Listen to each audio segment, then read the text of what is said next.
Russia's recent offensive in its Kursk region is connected to the broader international situation, according to Ukrainian military expert Dmytro Sniehyriov. Pointing to the fact that Putin visited the region just before the negotiations on resolving the war in Ukraine, the expert explained that the visit was aimed at raising the stakes during the peace talks.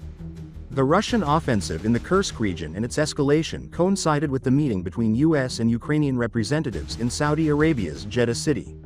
Russia urgently needed to weaken or completely eliminate Ukraine's defensive presence in the Kursk region to deprive Ukraine of bargaining chips in future negotiations.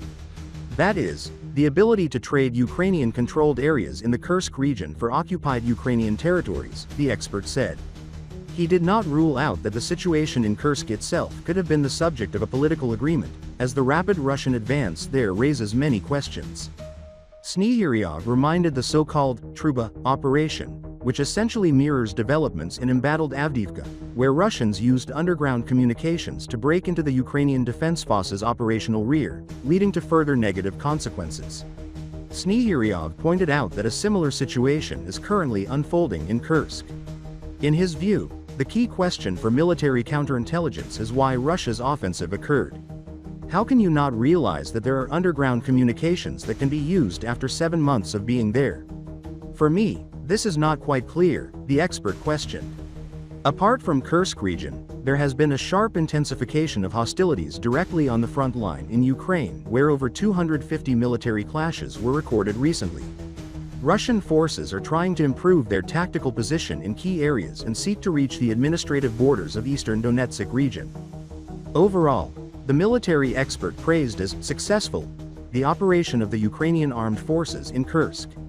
After Ukraine's counteroffensive in Kursk region, Russia redeployed its most combat-ready units there from the front line: Marine brigades, airborne divisions, GRU Special Forces divisions, the General Staff Special Forces Division, and a Rosgvardiya Special Forces Division, the expert explained, adding that the total Russian troop presence reached up to 65,000 in the region.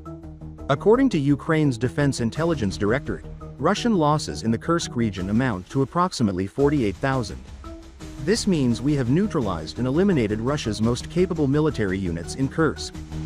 Training Special Forces operatives, Marines, and mid to high-level airborne commanders takes years. Russia has plenty of cannon fodder but few specialists. This is the first and most important military aspect, the expert explained.